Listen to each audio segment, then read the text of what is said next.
حجر اسود کے حوالے سے، اس کی فضیلت کے حوالے سے آتا ہے کہ حجر اسود جب جنت سے لایا گیا تھا تو اس کا رنگ دودھ کی طرح سفید تھا، پھر لوگوں کی گناہوں نے اسے کالا کر دیا۔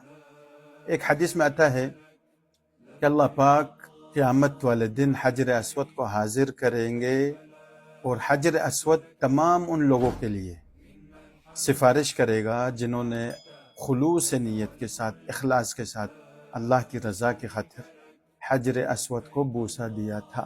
یہ بھی حدیث میں ہے۔ اور حجر اسود کے بارے میں ایک اور حدیث میں آتا ہے کہ تم حجر اسود کا خوب استلام کرو، کثرت سے استلام کرو، کیونکہ ایک دن ایسا آئے گا کہ تم حجر اسود کو اپنی جگہ نہیں پاؤ گے اور بہت افسوس کرو گے۔ اور لوگ جو ہے وہ رات کو طواف کرتے رہیں گے، استلام کرتے رہیں گے، جب صبح ہوگی تو وہ اپنے حجر اسود کو اپنی جگہ نہیں پائیں گے، کیونکہ اللہ پاک جنت کی کسی بھی چیز کو دنیا میں نہیں چھوڑیں گے۔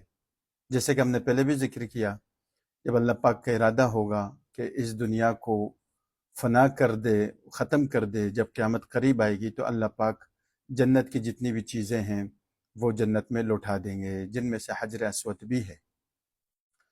اچھا، سب سے بڑی بات کہ حجر اسود کو لمس کرنا، ہاتھ لگانا، آپ کے ہاتھ وہاں لگیں گے جہاں سید المرسلین آپ صلی اللہ علیہ وسلم کے دست مبارک نے مس کیا، اس جگہ کو ہاتھ لگایا، وہاں آپ کے ہاتھ لگیں گے۔ اور جہاں ہونٹ مبارک نے بوسہ دیا وہاں آپ کے ہونٹ لگیں گے۔ تمام انبیاء نے، صلحاء نے، صحابہ نے وہاں بوسہ دیا، وہیں پر آپ کے ہونٹ لگیں گے۔ تو وہ کتنی مقدس جگہ ہے۔ ان ساری چیزوں کو ذہن میں رکھتے ہوئے، اس عظمت کو ذہن میں رکھتے ہوئے اگر موقع ملے ضرور حجر اسود کا بوسہ لیں، اور موقع نہ ملے تو کسی کو تکلیف نہ دیں، لیکن انتظار کریں، اگلے موقع کا انتظار کریں، پھر انتظار کریں، مطلب اس کی بڑی فضیلت ہے۔